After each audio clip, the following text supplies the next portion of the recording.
Hello, my name is Teo, and welcome to your bi-monthly dose of masochism. And in this video, I'll be attempting a challenge that will not only test my undying will, but will also complete my transition into manhood, and allow my fat supple nutsack to grow a few strands of hair. God of War 2018 is one of my all-time favorite games. One of the few games that can get my penis fully erect. And with this desire to complete my erections needs to finish, I have made it my mission to answer the question, can I beat God of War without taking damage? Before I get into the meat of this video, we must first eat the vegetables, and explain the rules. Rule 1. The most obvious one. If I take any damage at all, even if it's the smallest hair on my chest, I must restart from the last checkpoint. Rule 2. I know some of you sick fucks enjoy watching the pain of others enduring these challenges. In defeat into this disgusting fetish, I will be playing the game on the hardest difficulty. Give me God of War. And not only does this make my adversaries take less damage and much more aggressive, but they are also much faster and effective at avoiding and countering my attacks. But to top it all off, these enemies can now level up mid-fight, making them much stronger and give them the abilities to royally fuck my backside without my consent. Will I be able to overcome Magni and Modi, who are designed to turn your penis inside out? And will I be able to flop my cock onto Baldur's face and beat him with only my pure masculinity? Make sure you like and subscribe, and let's get into the video to find out. Our story takes place shortly after God of War 3, and in this time, Kratos has gone from an alpha male to an alpha Chad Sigma male, not only growing more facial hair, but also growing more hair on his scrotum. And in this time, he has settled down in the land of Scandinavia, the home of the Norse gods, where Kratos got married and had a kid. Again. But unfortunately,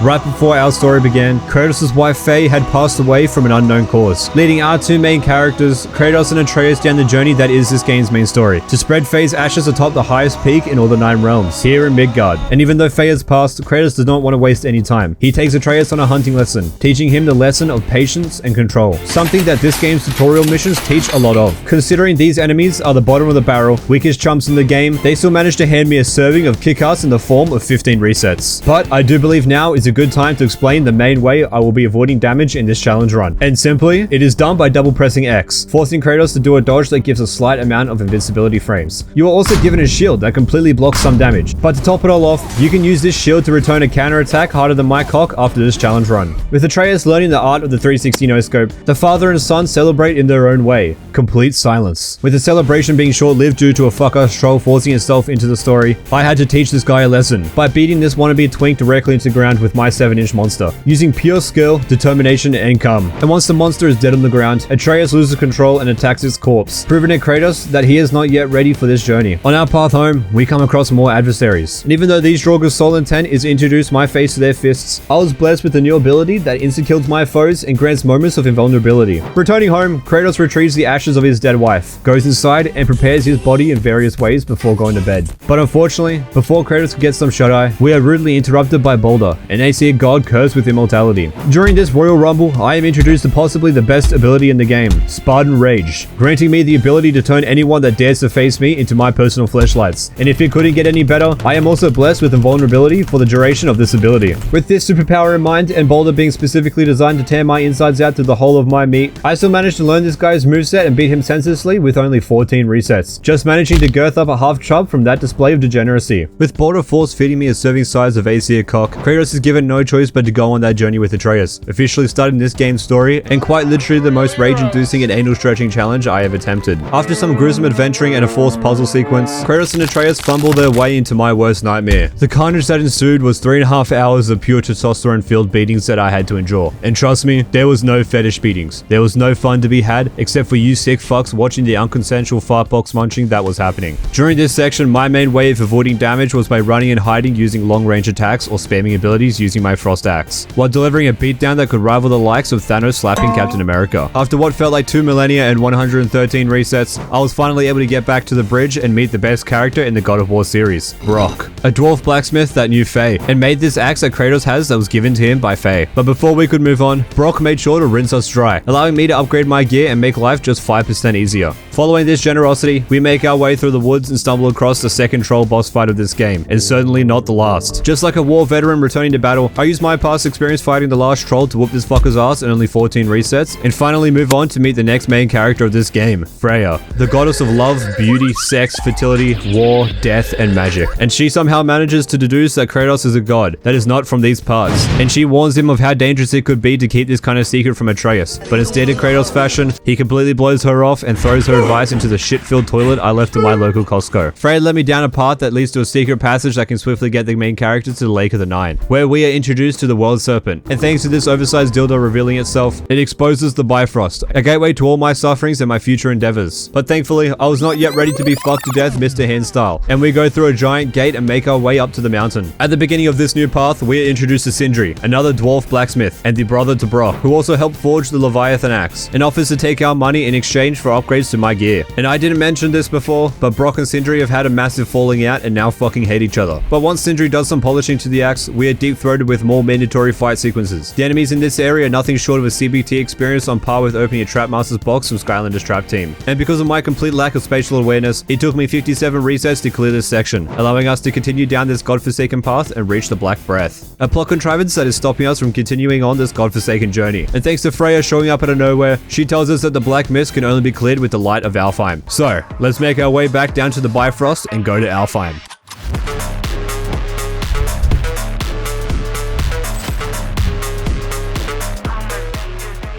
Not even 2 minutes after arriving at Alfheim, Freya is dragged back kicking and screaming to Midgard by a curse put on her by Odin. Given no other choice, we are forced to move past this dilemma, where we are force-fed environmental storytelling that reveals the light and dark elves are at war with each other, with the dark elves winning. Following this, we solve another puzzle which reveals a pathway, where I am force-fed not only my vegetables, but a serving size of butt fisting in the form of 17 resets, which reveals yet another pathway and a fighting sequence. After getting my ass handed to me 26 times, I can finally move on from the horrors of wave-based combat systems and progress further into Alfheim and come across a locked door. We're here, but there are more enemies to fight, and even though these foes are weaker than a level 1 Tarnish against Radagon, these guys are so abundant I can't help myself but get physically and emotionally abused by these flying rats. And with 19 resets in the shitter, I can finally reach the light of Alfheim and go deep inside of it, leaving behind Atreus.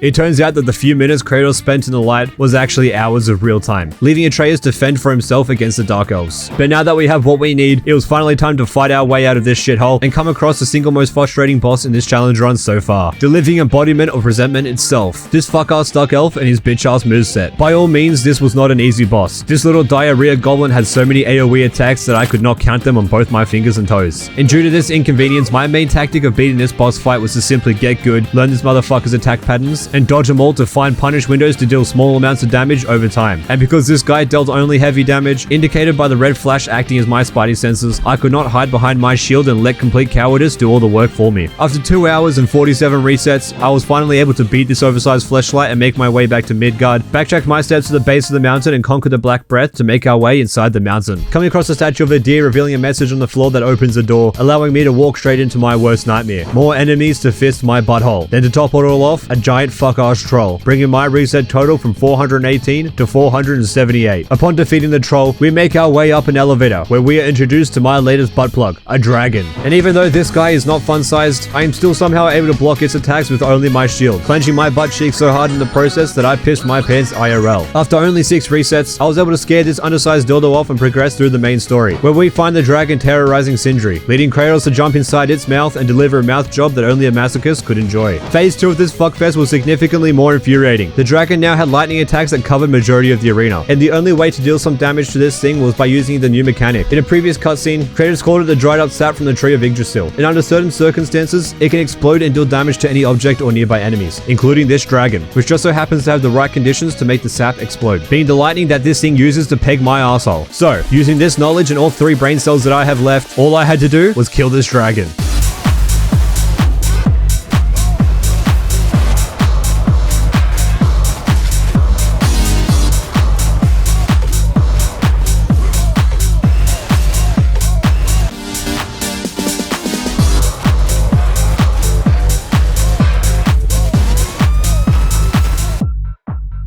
"42 resets and 30 minutes of my life later, I slay this dragon and Kratos aura farms the fuck out of this undersized condom. At the corpse of the dragon, we come across Sindri, allowing me to upgrade my gear and receive the new green arrows that will have no major effect on the story later on. Moving further through the story, we obliterate more enemies, reach the final stretch of this mountain hike, and begin to climb. As we were making our way up the mountain, we see 4 people talking, with one being Baldur. We learn that 2 others are Magni and Modi, the sons of Thor, and that the final person is Mimir, a man trapped for all eternity by Odin himself, and the smartest man alive. Once Baldur and the butt plugs leave, Kratos and Atreus talk to Mimir, and tell him about their plan to spread Faye's ashes atop the highest peak in all the 9 realms, where Mimir uses his supreme intelligence to make it known that the highest peak is not here in Midgard, but in Jotunheim, and that the last known travel route to Jotunheim was lost to time when all the giants left Midgard. But thanks to story convenience, Mimir knows the location of this secret rune, and we must take him with us to find it. The only way to bring Mimir with us is by chopping off his head and bringing it back to life using old magic. And thankfully, we know just the right person for the job. With a portable fleshlight now on our team, Mimir leads us to the World Serpent, the only known giant left in Midgard. With Mimir's help, he is able to talk to the World Serpent using an ancient tongue, revealing that to open the gates to Jotunheim, we not only have to learn the travel rune for Jotunheim, but we also have to find a magical chisel that is capable of carving this rune into the Bifrost. And thank fuck the writers gave us Mimir on our side, because thanks to him, he tells us the location of the chisel. It is a part of a giant named Thamor. In Holy Nerd Neck, this guy is massive. Upon arriving at this continent-sized corpse, we learn the magic MacGuffin is buried beneath the head of this thing, force-feeding more mandatory fighting sequences specifically designed to waste my time and send my mental state in a spiral towards hell itself. With so many of these enemies, just knowing where to finger my arsehole and hit that special spot that causes a severe lack of brain functionality and motor skills. Such as this bundle of enemies that was so abundant I could not keep myself contained and just had to reset many times. And this bitch ass with a giant shield and sword that knew the best way to bend me over and use my butthole like no one else before. 123 resets later, I was finally able to move on from this abomination of a section and move on to the next anime boss fight. When I tell you this boss fight fucked me raw till I bled and gave me the CBT experience I so graciously deserved, I am not pulling your leg. Magni and Modi are the 2 men we saw earlier at the peak, and these 2 are here to change my life permanently. Phase 1 and 2 of this 2v2 all-out WWE fight to the death were nothing more than a fart in the wind, easily clearing these sections in 113 resets, with phase 3 being where the action starts to rise to new levels of degeneracy, forcing me to assume my true form of the average gamer and lock the fuck in. At the beginning of the phase, Magni throws Modi into the air, where he hits the ground and unleashes a Manhattan Project-sized atomic bomb,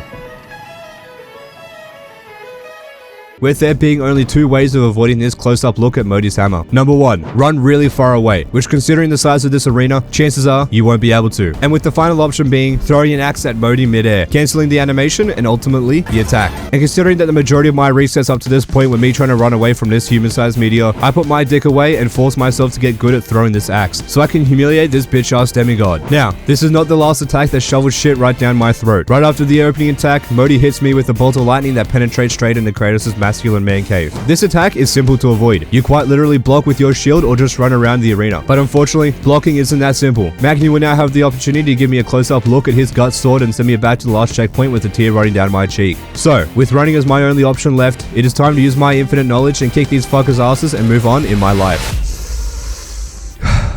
This section really had me reconsidering this challenge, and if all the time, sweat, and semen was really worth it. At this point, I had been hitting my head against a brick wall for 4 hours, with hundreds of resets written on my wall like someone trapped on a deserted island counting the days that passed. Not wanting to deal with this mind-bending, reality-warping torture anymore, I took a break from this challenge to spend some time doing activities I had long forgotten, like having a shower, working a 9-to-5 job, touching grass, and most importantly, hitting the fucking pokies with the boys and putting myself in a crippling debt! After some time, I finally got the confidence to return to the source of my trauma, and with deep breaths and a fully erect cock, I give this boss fight another shot.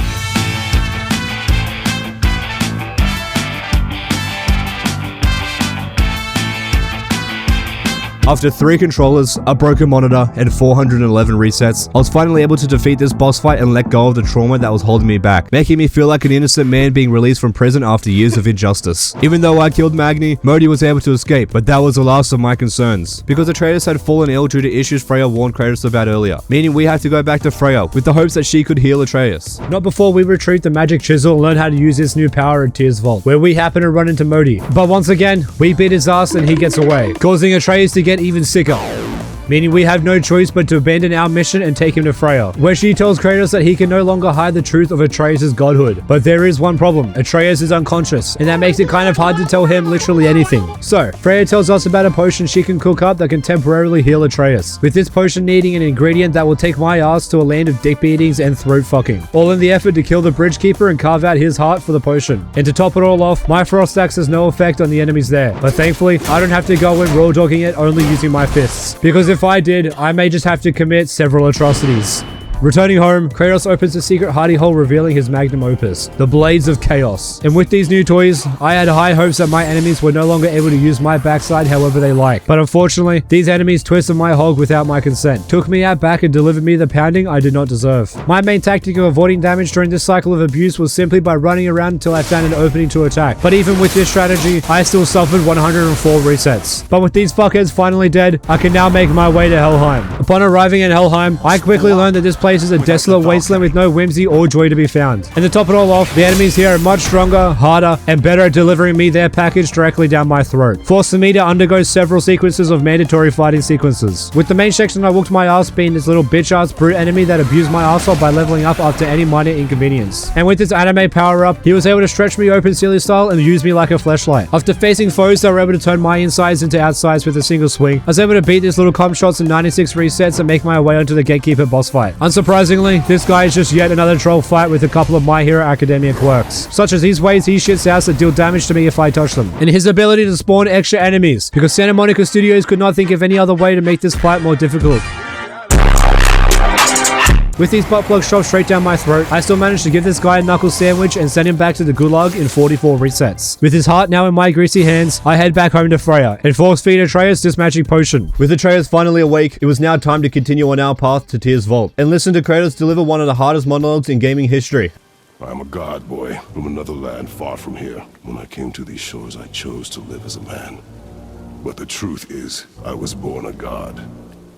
And so were you. But with this conundrum finally over, it was time to go to Tyr's Vault and get our grubby hands on the travel rune for Jotunheim. But unfortunately, while traveling on this slow-ass elevator, Atreus was starting to show some signs of being an entitled little brat. And just like my father taught me, I curb stomped that little shit and that vile behavior right out of him. Entering the vault, we find that the rune is trapped behind several layers of complex puzzles. But luckily for me, I played Portal 2 once before. Breezing through these puzzles, we come across a treasure room with all kinds of shit, like gold, alcohol, and past trauma. When leaving, we are ambushed by a horde of goons that were designed with the intent of shoving their fist inside my asshole. And if I couldn't be any more of a fucking pussy, my tactic for fighting these guys was very simple. Run in circles, and let Atreus do all the work by spamming his arrows like the pussy that I am. With that finally done, I am force-fed more puzzles that lead to a dual boss fight, which in all honesty, made me shit my pants thinking this was going to be hard. But damn was I wrong. This is probably the easiest boss fight in the whole game. All I had to do was make sure their health bars were similar, otherwise they would regenerate health. And after only 11 resets, I shoved my veiny cock inside these rock hard trolls and busted my load all over them, and was finally able to retrieve the travel rune for Jotunheim, share a cold one with Atreus, like any good father, and make our way back up to the peak of the mountain. On the way, we come across Modi all beaten up and barely alive from the beatings he endured by his own father, for allowing his brother to be killed by Kratos. And because of Atreus' literal god complex, he kills Modi in cold blood, to then finally learn a valuable lesson about killing a god, truly wiping away this smug attitude that he has developed. 42 resets later, I was finally at the peak of the mountain, and Jotunheim was a rat's dick away from my grubby hands, and finally completing this godforsaken challenge. But because I cannot have nice things, Baldur shows up out of nowhere to rock my shit and kidnap Atreus, unfortunately destroying the only gate to Jotunheim in the process. So naturally, I follow him onto his pet dragon. I am officially 32 hours into this all-inclusive CBT torture cruise, and only now does this game throw unavoidable damage into my rectum. Dicks out to this challenge run, as it is now a bust in the eyes of the chronically online and the unemployed. But unless there is a way to avoid this damage, I will not be counting this as a failure, because I make the rules and can do whatever I want. Pushing this minor inconvenience aside, Baldur retreats to the Bifrost in an attempt to bring Asgard here to rock my shit. But thankfully, Kratos does not let that happen and absolutely fucks Baldur's shit and changes the Bifrost location to Helheim. And we are thrown very deep into the wasteland of Helheim, where we see visions of deep regrets and the enemies are much stronger. Remember this enemy that made me eat my own shit before the Magni and Modi fight? Well, he's back, just without his shield. And even though this guy rocked my shit in the past, I have clearly grown as a man since then. And now I am able to fuck this freak show up in only 8 resets. And move on to find out some pretty interesting lore tidbits about Freya and Baldur. We learned that Freya is Baldur's mother, and she was the one who cursed him with immortality, which she defends by saying it was for his protection. But quite evidently, Baldur does not appreciate that, leading to him threatening Freya's life. But ultimately, he does not go through with it, which present Baldur deeply regrets. But unfortunately, we have no time to dwell on this revelation, as we are thrown straight into the fists of more enemies, with the only way out of this shithole being this ship, which can fly using flames like the hot air balloons from Fortnite. And even though we are nowhere near land, these chodes are able to hijack my ship and attempt to put my flames out, forcing me to teach these guys the hard lesson of what my fists look like up close. My main tactic of fighting these enemies was very simple. I would literally just camp the flames and fight like I would any other common enemy. Using this straightforward strategy, I was able to beat this section pretty easily. In only 27 resets, I made my way back to the Bifrost and discovered something very interesting. Odin's secret vault, with a panel about the Norse god of war Tyr, showing that there is another passage to Jotunheim. All we need is a couple of dwarves to make us a key. And luckily for us, we know 2 dwarves that can help. And because these 2 made up off camera, they worked together to forge us the key. When talking to Mimir, we discovered that Freya put a hex over him, preventing Mimir from revealing Baldur's weakness, accidentally revealing that Baldur even has a weakness in the process, giving me hope that there is an end to this torment. By using this freshly baked key, we open a door that goes to the bottom side of the Bifrost, revealing magic shit on the roof and that the whole Bifrost can be flipped upside down if these chains are destroyed, similar to the Fortnite Chapter 2 island. Ripping the first chains apart, I am force-fed more mandatory fighting sequences, managing to clear this section in only 11 resets. Tearing apart the last chains, the game gives me the good old dick twist, throwing me into the deep end with enemies that in the past have not only caused my face to turn red with anger, but also filled me with so much confidence that I slightly tinkled in my pants. My strategy for this section was to take one dickhead out at a time, with my first target being the Guts sword guy. And once he was dead, I could move on to the guy with the Guts sword and the shield, and take my time to slowly whittle down his health. But even with this foolproof plan, I still reset 138 times, before I could finally give them a taste of my knuckle sandwich, move on, finally flip the Bifrost,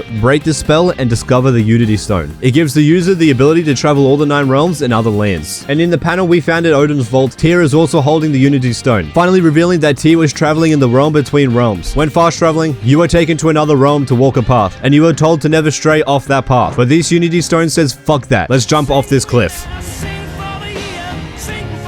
At the bottom, we find the missing Jotunheim tower that Tyr hid down here. And inside this tower is a pedestal, made specifically for the Unity Stone. And when we insert it, I am exposed to my worst nightmare. Hordes of little green fucks that are designed to eat my arsehole with only teeth. I tried many strategies when facing these anal stretches, with only 3 showing promising signs. Number 1, use the Blades of Chaos to deal lots of burn damage to a large number of enemies at once. But they were so abundant that they were able to overwhelm me very easily. Next was use the Leviathan Axe to deal a lot of stagger damage and brute force my way through. But yet again, their numbers were so abundant that I couldn't keep up. And for the final strategy, run. Just like Tyr's vault, I would run in circles avoiding these fuckers as much as possible, and let Atreus do all the work. Even with these strategies, and blasting Sabrina Carpenter to help me lock the fuck in, it still took me 130 resets to beat these fuckfaces, and finally progress on to the next wave of enemies. If you didn't know, this section takes me to all the realms that I have been exposed to in this game, meaning this current stage is Alfheim, and that Helheim is next, and Muspelheim being the last stage, even though you don't visit Muspelheim during the story of the game. And if it couldn't get any worse, I am given another good old dick twist, in the form of my least favorite boss fight from this challenge run. The same elf that fucked my arsehole without my consent and turned it inside out back in Alfheim. It was at this point, I was considering quitting the challenge for a second time, but thankfully, I didn't take any breaks and pushed those dark thoughts aside, bottling my emotions like a real man and locked the fuck in. One broken controller and 69 resets later, I beat these oversized fleshlights into the ground and moved on to the Helheim section. Thankfully, this section didn't push me to drinking alcohol to cope with the torture, because I was able to finish this section in 26 resets. I don't know what happened to me during the Muspelheim stage, but I was on fucking demon time. Even though this stage throws a troll boss fight, whatever the fuck this thing is, and a bunch of enemies at you, I somehow managed to power through and throat fuck these goons in only one reset. But with that cycle of abuse finally over, we exit the doors to find that both myself and the Jotunheim tower are back in Midgard, meaning we finally have the travel rune and the ability to travel to Jotunheim. All I need now is a travel crystal that is suspiciously missing. Mimir deduces that Tyr must have used his own eyes as a final failsafe. Both Mimir and Tyr were gifted the blessing of sight by the giants. This ability lets them to understand all the realms and the future. So, because of this, we can use Mimir's eyes to travel to Jotunheim, once we find his second one that was stolen by Odin. Speaking of Brock, we learned that Odin came to him to build a statue with a compartment in it, which he declined. But Brock knows that statue got built anyways, because it's a giant statue of Thor just outside the temple, which the world serpent just so happened to eat out of anger earlier in the game, meaning we have to venture inside the world serpent, which it was happy to do. Inside the serpent, I come across yet another puzzle that I must solve world before retrieving Mimir's eye. And thankfully, I have an above average IQ and managed to solve this puzzle really easily. Allow me to grab the eye, shove it inside Mimir, and get along with our journey. On our way out, the serpent starts to rumble and shake violently, as if something is attacking it, causing us to be spat out near this megalophobic freak, causing Freya to show up and see what the fuck is happening. But before we can exchange any pleasantries, Baldur shows up and immediately tries to kill Freya, leading to Kratos to step in and give him a tear-shredding speech that sped up my process of becoming a man. This path you walk, vengeance, you will find no peace, I know.